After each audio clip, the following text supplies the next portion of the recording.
This is the Sideline Slice, presented by Valentino's Pizza, the official pizza of the Huskers. Here's your host, Jessica Coody, and Husker Radio Network analyst, Jeremiah Sirles. Welcome back into another victory episode of the Sideline Slice with Jeremiah Sirles. I'm Jessica Coody, presented by Valentino's Pizza, and 3-0, and it is Michigan week, Sirles. Just finally. If we stick with the messaging from the team and the players and coach role, we're headed into Big Ten play. Yeah, sure.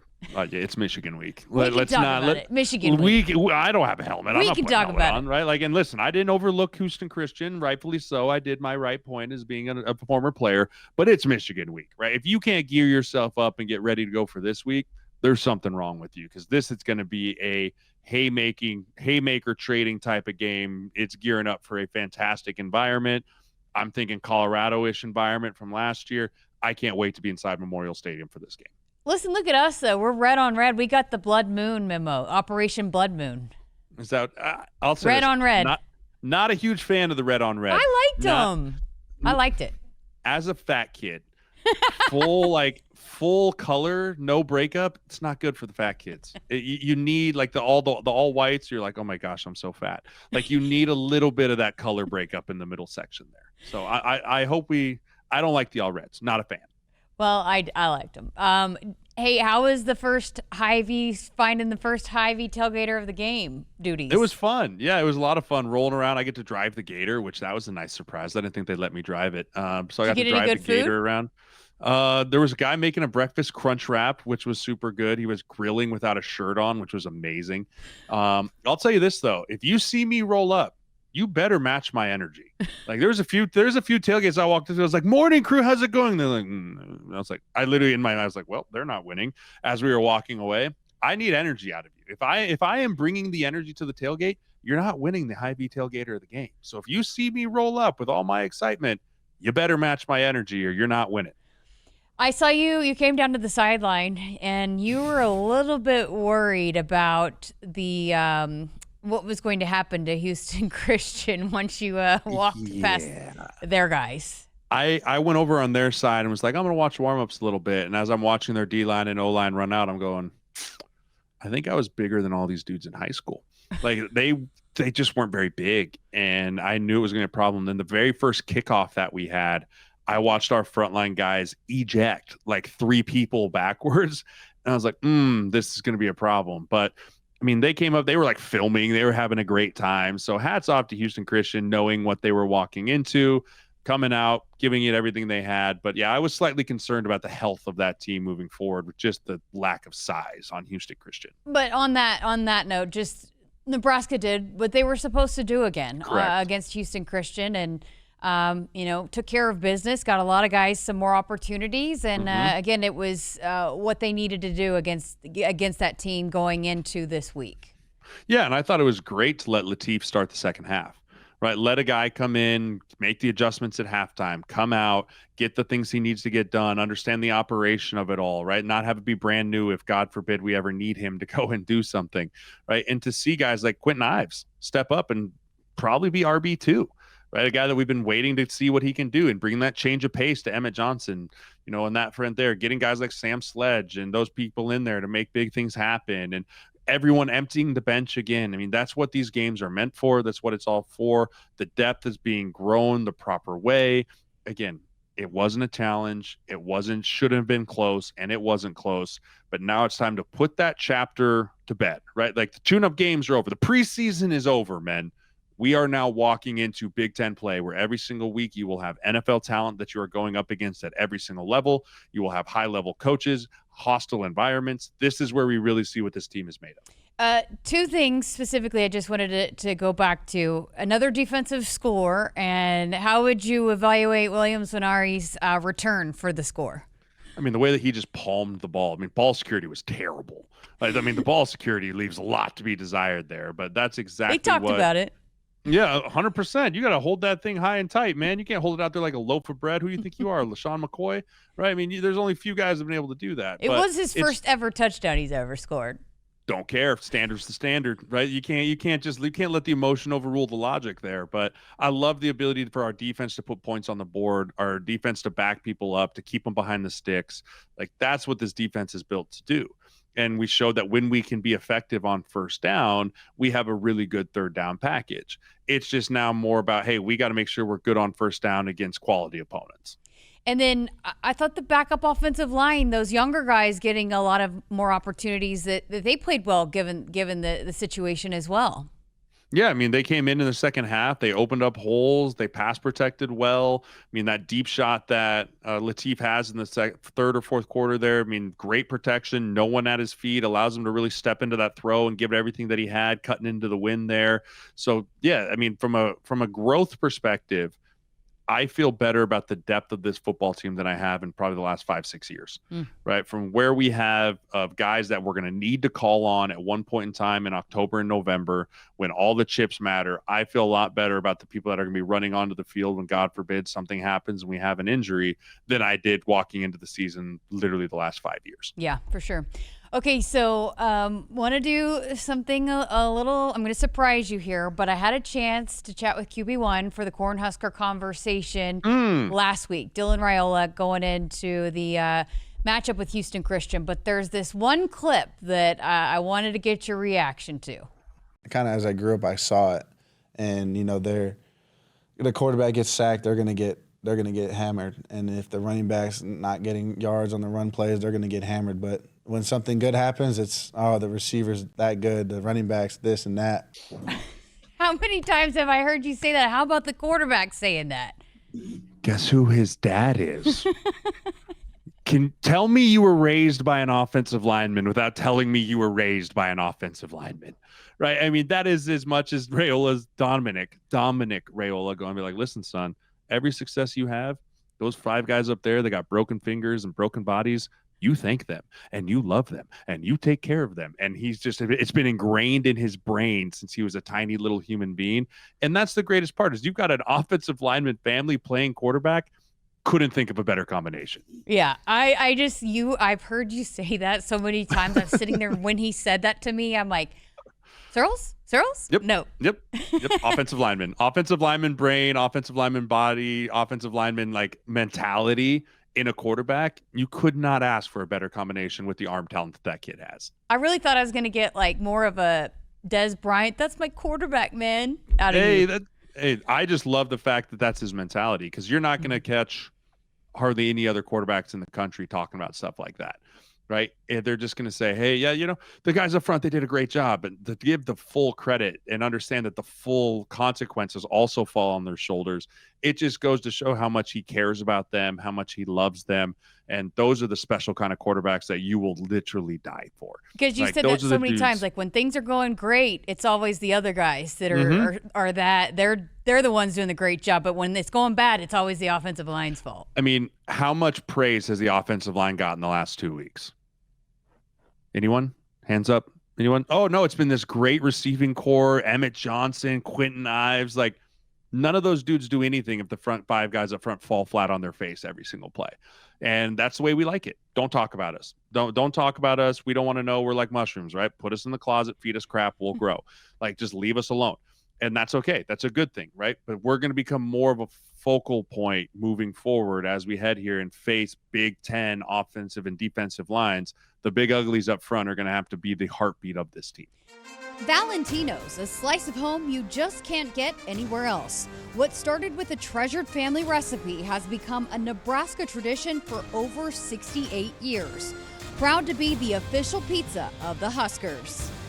Okay, then let's just get to it on that note. Michigan, and this is a game, and I know, as we talked about at the beginning of this, that when you hear the messaging, it's not about Michigan. It's about, just moving forward into Big Ten play. But as you move forward and play some of these teams, it's in the trenches, right? And that's the things that have jumped out to you about Michigan so far is some of the things they can do, both offensive line and defensive line.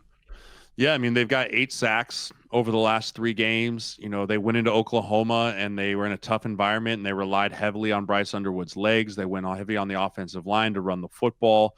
They at times on defense were able to rattle Oklahoma's offense, get them behind the sticks. But the heartbeat and the strength of Michigan is their front. Right, it's their front 5. They've been Sharon Moore all the way back to Jim Harbaugh. That's what they live for. That's how they want to build their football team, and that's going to be the greatest test that Nebraska faced. Mostly our defensive line versus that offensive line, because as we've shown in this environment, in a hostile Memorial Stadium, if you can get to a quarterback, it will rattle him, a la Shadur Sanders. Right, Bryce Underwood. Yes, you've been to Norman. Norman's wild. Norman's crazy. He will never play in an environment like Memorial Stadium. Like that place is going to be crazy packed. And so if you can feed off the energy and you can stop him and get him in 3rd and long situations, I like our chances. But Michigan also knows that. They're going to call quick passes on 1st and 2nd down. They're going to call heavy run plays on 1st and 2nd down to get them in that 3rd and manageable, not put their young quarterback in the position to fail. And so it's going to be on the defensive coordinator and on this defensive line to really get them behind the sticks and make them uncomfortable in the situations that they find themselves in. Okay, so we saw against Cincinnati, obviously, Brendan Sorsby was able to use his feet a lot. What do you think this team has taken away from that maybe they can tweak and be better if Bryce Underwood tries to go to his feet, if they try to utilize that here in this matchup on Saturday? Yeah, I think what we've found in the last couple of weeks is we can rush 4 and leave a spy, right? We love to rush 5. We love to rush 5. We want to get to pressure. We want to put everyone in 1-on-1 matchups. But I think about guys like McCullough, and I think about guys like Winery, who, hey, if we're rushing and we need this guy's starting to get antsy in the pocket, keeping a spy and keeping our rush lanes really, really good so that he can't beat us with his legs. Make him beat us with his arm. He's a very good talent. Don't get me wrong, but he's still a freshman. He's a stupid freshman, right? Like that's what I call all freshmen. They're all stupid, right? But you have to make him one-dimensional. You don't want him to have the pass and then be able to take off with his legs. Take his legs away from him and prove to him that he can beat us with his arm. That's what I want to see. That's what Norman did. That's what Oklahoma did, is they tried to bottle him up as much as they could with really good rush lanes, which means you can't find yourself behind the quarterback. If we're running stunts and twists in the middle there with our D tackles, being very disciplined in your rush lanes, getting to where you're supposed to be in assignment sound, having good gap integrity, and then rely on this fantastic defensive backfield that we have right now that hasn't allowed over 100 yards rushing to put the pressure on Underwood to fit the balls in the tight windows, to take the deep shot. Right, that's what I want to see this defense do, but it all starts up front with us bottling him up and not allowing him to feel like his legs can be an escape hatch for him. I cannot wait to see how Riley Van Poppel comes out in this one. I asked Coach Rule about him after the game, and he said that maybe, the first game and to start the season, even maybe in fall camp, he was trying to maybe play too perfect and has loosened up a little bit these last couple of games, and I realize the competition is completely different than what he's going to be facing, but could be a big day for Riley Van Poppel, and I can't wait to see how he matches up in this kind of matchup. Yeah, we're going to need him to be big up front, right? We're going to need him to hold those double teams at the point of attack and allow Wright and allow Shavers to come downhill with bad intentions and meet the running back in the backfield, not letting the running back get past the line of scrimmage before contact. That all starts with the defensive line not getting blown off the ball. You have to stay in your spot. Grow roots is what I used to remember hearing defensive line coaches tell guys. You grow roots. That's your spot. That's your territory. They're going to try and move you off your spot. Hold your spot. If you're on the defensive end edge, right, hold the edge. You have your responsibilities. Don't let these dudes circle the defense. It's going to be 11 guys doing that job. And it's going to be a lot of 11 guys. We rotate guys in, we move guys around, but you're going to need eventually one guy to step up and be that guy, like the Ty Robinson, like the Nash Hutmaker, and that's going to fall on Riley Van Poppel. Do you foresee, the Michigan offense, maybe we talked about this last week, but maybe trying to play a little keep away from the Nebraska offense? I don't think so. I think Michigan has enough confidence in themselves that, hey, we are Michigan. We're not going to change our game to tailor to Nebraska. But Michigan historically has done the keep away game by just being methodical down the field. Yeah. It's not as drastic as Minnesota. They're not going to constantly wait till 4 seconds on the shot clock to snap the ball because they want to slow the game way down and control. Like, that's Minnesota's game. Michigan is more just death by 1,000 cuts. Effective first down, effective second down, third and short, convert. First down 7, second down 3. Okay, we skipped a first down. Now we're on to 1st and 10 again. That's just how the brand and the style of Michigan football is. And it can be maddening because they are just been so effective in their offense. I don't think it has anything to do with like, hey, we can't let Dylan Raiola and that offense on the field, because they're going to have a lot of confidence in their defense to be able to stifle and be tight on the back end coverage and make us try and be one-dimensional, taking our run game away. But I do think Michigan looks at this a lot similar like Nebraska looks at it, of it's about us, not about them. Yeah. Right. When you start talking about, well, we have to change what we do in order to combat what they do, you're basically saying we think they're the better team. Michigan doesn't believe that coming in, just like Nebraska doesn't believe that Michigan's the better team coming in. They both believe they're the better teams walking into this game, and they're saying we're going to dictate the tempo. We're going to dictate how we do by doing what we do, and we don't care what Nebraska does, or we don't care what Michigan does. Well, I was going to ask you, I mean, how do you combat the death by 1,000 cuts then? I mean, I know you don't change what you do, Effective but you do game down. plan against that kind of stuff. So you have to be effective on first down. Like, that's the biggest thing. You can't allow them to be very efficient on first down.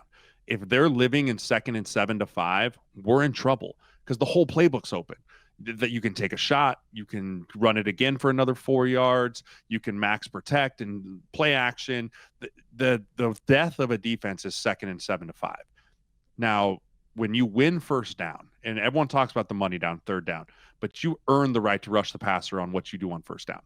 And this defense is a bit of a feast or famine on first down, with we love to be aggressive and stunt and twist, and why that can create a bunch of negative plays. It also, all it takes is 1 or 2 offensive linemen seeing it pre-snap, putting the brakes on and putting a wall there, and now there's a big crease for the running back to go through there. So a lot of what's going to be predicated on the success of this defense is going to, when we turn the box score on at the end of the game, yeah, we'll look at the third downs and what that, but we'll look at their efficiency on first down to let us know if we had a good plan and if our guys were able to up to the task of that death by 1,000 cuts. All right. And so on the flip side of that, you also had mentioned, before we started recording, just about they've got 8 sacks as well. When you look at what they've been able to do to disrupt the opposing team's quarterbacks, what are they doing well? What is the offensive line for Nebraska going to have to do to try to slow that down? Yeah, vice versa. We have to be good on first down. It's one of those things where Michigan has feasted on 3rd and long. And yes, Oklahoma did a great job of managing that pass rush. They don't have a Mason Graham or a Kenneth Grant. They don't have that star-studded Aiden Hutchinson guy, but they have really talented players up front. They have really high-star, 4 or 5-star recruits making a bunch of money that are there to rush the passer. But you can frustrate those passers with the quick game that Nebraska has developed over the last 3 weeks.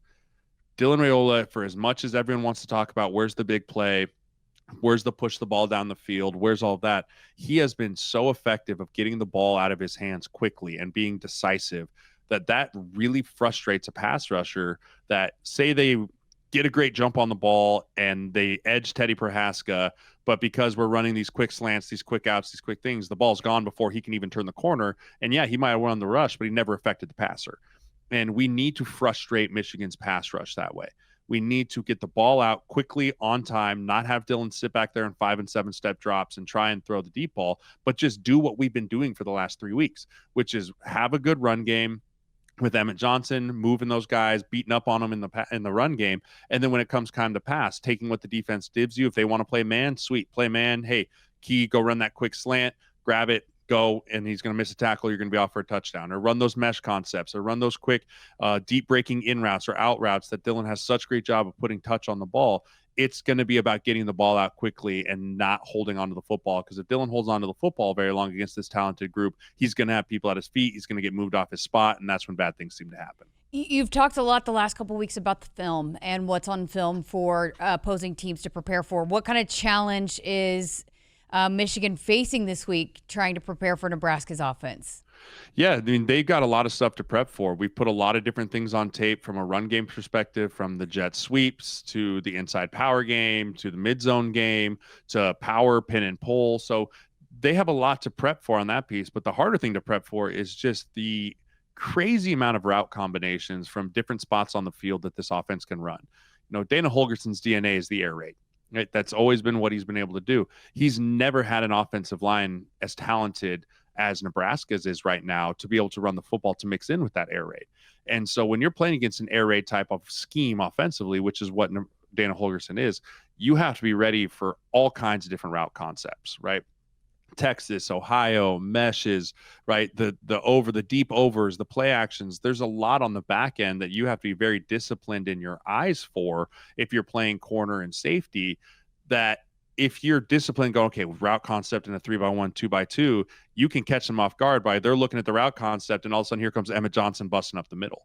So they're going to have to be very disciplined with their eyes and very disciplined with their techniques to try and slow down this passing offense.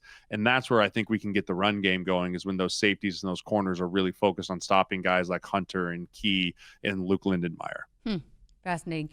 Just the mentality that you've talked about. We've heard this the players and coaches talk about, not so much, the nameless, faceless opponent. That's something that I think you hear a lot of teams say, but the more so that, hey, believing that what we do is better than what you do.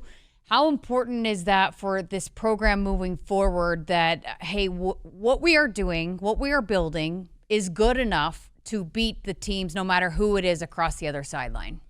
Yeah, it's a mentality thing. It's a culture thing. And for so many years now, I feel like we've had to game plan ourselves schematically to compete with the big dogs, to play the Ohio States, to play the Michigans when they come into town or we go to there. We have to have a pin perfect game plan to combat what they do well. We are starting to move ourselves into, they need to game plan us, and we need to just worry about executing what we do because we are talented enough to run it against anything. And that's called an identity. And offensively, I see our identity. I see where we're going forward with this identity. I see what the structure Dana Holgorsen is wanting to build, and I'm cool with it. The defensive side of the ball is still trying to find their identity. And when you're still trying to find your identity, that's when the game plan becomes more into effect of, hey, can we just line up with Michigan for 70 plays and play it straight and think that we're going to win that matchup? I'm not entirely sold on that. Do I think we could do it on offense? I do. I think we could line up and say, we're just going to run what we run. We don't have to worry about what they're going to do on offense. We'll have our blitz pickups. We'll have our answers for our hots if they send too many. We're good. It's more defensively that I'm a little worried about. If we just lined up mano-a-mano and played it straight up, Michigan probably has the upper hand on our defense. And so that's where the play calling is going to have to come in and the blitzing is going to have to come in. And we're building that off on our defensive side of the ball. But it's about your identity, and it's about just being a bully. Hey, I'm bigger, I'm badder than you. You're coming into my house, and no one comes in my house and beats me. That's the mentality that you have to have when you walk into these type of games, knowing that the people on the other side, national champions not long ago, there's people on that team that won a national championship. Like, those people know what it is to win and win in big games and win in big environments. You have to go and show them, not here, not today. One more just on kind of prepping for this, and we've heard a lot and the questions being asked about just what this Michigan defense does. They might show something and it looks different than what they actually do. Just, that, can you maybe speak to that and what challenge that is for the offensive line specifically, being able to read and pick up whatever it is that they might be showing that might be different than what they actually try to execute? Yeah, exotic looks. Right, that's what we're trying to get at. And if you watched any Sunday Night Football, Chris Collinsworth said it over and over again. Oh, here comes those exotics. Right, they're hard because they make you communicate a lot at the line of scrimmage. The nice thing is we're home, so that communication can be verbal. Hey, this guy's the mic. Hey, we're sliding left. We're sliding right. We're putting this guy down. You'll have a plan for all of that exotic looks that you might get from this Michigan defense. And as long as you can all be on the same page, you don't necessarily have to be right. The problems break down when 4 of the 5 offensive linemen are right, the one guy's wrong, or the running back didn't get the check that the offensive line made, and now you have the free hitter. And that's what the exotics are meant to do. They're meant to test you, not physically, but mentally. Can you, all of you with the 40-second shot clock winding down, get to the line, identify it correctly, and then execute the identification? And if all of you can do that, there's plays to be had, but it's hard to do. It's a lot easier said right here with a microphone in my face and everything there than I've had to do it out there when real bullets are flying. It's 3rd and 8. It's a gotta have it moment. And it's a look that you're not 100% sure what's coming with. So you just have to make a rule, stick with it, and go. That's the type of thing where guys like Gunnar Gatula, who are young, right? He's going to have to figure that out. Guys like Teddy Prohaska, Justin being the first-year starting center. It's going to have to be guys like Rocco and Henry Lutovsky that have played a lot of games, making sure, hey, we're all set here, right? Everyone's on the same page. We're all going here. Okay, ready, break. That's going to be the biggest test for this Nebraska offensive line, is the communication standpoint, and then going and physically executing it. And it's crazy, too, because it's not just those guys, those 5 guys, that are on the line. It's not just Dylan. I mean, you got to make sure Emmett knows, and Luke Lindenmeyer, and everybody that might be a part of that. It's the whole communication with the whole offense, not just those guys up front, right? Yeah, and it starts with the communication from Dana to Dylan, right? Getting the play call into the huddle, breaking the huddle with enough time to get up to the line of scrimmage and make the necessary checks, make the necessary reads at the pre-snap type of thing. If it's poor operation from Dana's maybe late getting the play call in, or Dylan needs to hear it another time, and now you're ticking down and you break the huddle with 15 seconds instead of 20 seconds, that's 5 valuable seconds that you're up at the line of scrimmage to be able to evaluate something and attack that thing, versus, oh my gosh, here we go, play clock, clap, clap, clap, I need the ball right now. That's where the miscommunications happen. So everyone's got to make sure when we get into those moments where we know we're going to get those exotic looks and we know we're going to have that communication, getting the play call in, getting to the line of scrimmage, having enough time to communicate is going to be paramount. All right. This is the first time we're doing it, because I think this is kind of I guess a good week to start doing it. But what are your 3 biggest keys for a Husker victory in this one? Yeah, my number 1 is going to be win the field position battle, right? Archie, you're going to play this week, I promise, right? We're not going to score every single time against Michigan. So Archie, flip the field. Make Michigan go the distance against our defense in a hostile environment. Because everything I just talked about what Nebraska has to do as far as communication, you have to do that against this Nebraska defense, play in and play out, because every snap at times looks exotic. And if you're back in that south end zone and that student section's rocking, you don't get to hear real well, right? So flipping the field position is going to be really important, and giving our offense a chance to, hey, pin them back, make them punt it, and let us go 55 yards instead of 75 yards. So field position for me is the number 1 key in this game. I think it's going to really matter when it comes down to who wins this game, is who wins the field position. The second key is going to be win on first down, both sides of the ball, right? Hey, Nebraska, make sure that you get them on 2nd and long. Nebraska offense, make sure you live well in 2nd and 5 to 7 in that special range. That's going to be a really fun thing to go back at the end of the game and look at, and I think it will dictate a lot of who had success and who struggled in this football game. And then the third thing is live in the moment, right? Don't let this game become more than it is. It is, yes, it's Michigan week. Yes, there's a lot of excitement, but in reality, it's week 4, right? You're not going to win the Big Ten championship in week 4. You're not going to lose the Big Ten championship in week 4. Don't make this game more than it needs to be. This is a fun game. It's going to be a great environment, but don't walk out on the field going, I got to make the play, and then try and go rogue. Or I've got to be the one that's got to make this play because we're losing right now, and run the wrong route, and now it's an interception. It's easy to let your emotions control you in a game like this, but you have to be in control of your emotions. You can't play emotionally. You have to play logically. You have to play within yourself. And with a young team that's learning how to handle winning and learning how to handle success that hasn't been there before, that's going to be a really important piece of this game. Fantastic stuff. All right, who are your key players then, your players to watch that need to have big days for the Huskers to win? Yeah, I think Deshaun Singleton's going to be a guy that I'm watching on the defensive side of the ball. He's going to be asked to come up and make tackles and run support inside the box. And, I think back to the Cincinnati game early in the game, he gets up, he gets shaken in the box, and the guy escapes for 15 or 20 yards running the football. He needs to make those type of tackles this week. Those are going to be big time tackles where now it's 2nd and 7 instead of the 2nd and 1, right? Or a new set of downs. So I'm going to watch for him in the run support, specifically him coming up into the box and making those tackles. And then on the offensive side, I think Luke Lindenmeyer is going to have to be a really big weapon for us this week, because as they bring those exotics and they bring those different things, if pressure gets home, having an outlet for Dylan Raiola to just boom, check the ball down to, fall forward for 10, fall forward for 8, and let us live another day, or convert those seam routes from the play action. And you have the shot play there over the middle, get it to Luke Lindenmeyer. He's going to play a really big part of this game plan of being that nice security blanket for Dylan to get the ball to and just feel comfortable giving him the football. One of your keys was to manage the emotions. I don't think you will be doing that very well, though. I don't have to do that. That ship has sailed. My emotions can run all over the place. You'll see me pregame running around like a chicken with my head cut off and getting all excited and living in the moment because I don't get to do it anymore, man. I miss it.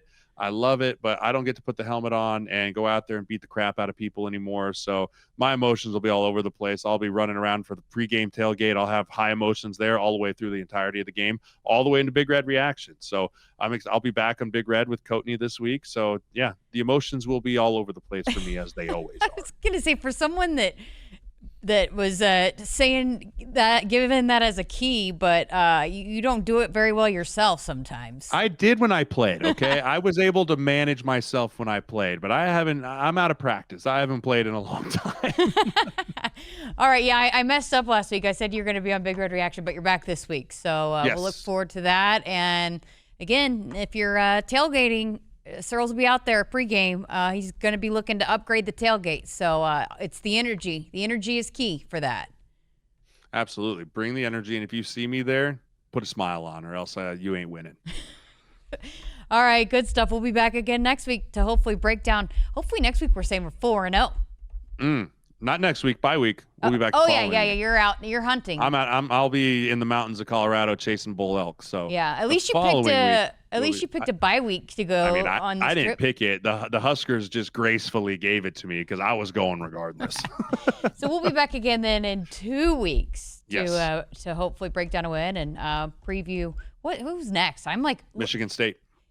Oh yeah, Michigan State. Yeah, look at me. I am one opponent. I am only thinking about this week's opponent. 1-1 this week, Jess. 1-0. 1-0 this week.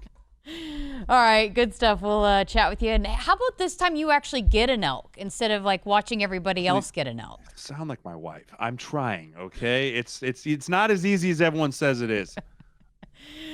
All right, for Jeremiah Sirles, I'm Jessica Coody. This has been the Sideline Slice presented by Valentino's Pizza, the official pizza of the Huskers. Go Big Red. Valentino's treasured Italian family recipes have been passed down for generations and still locally owned and operated. Valentino's proudly serving Nebraskans in Memorial Stadium for over 30 years.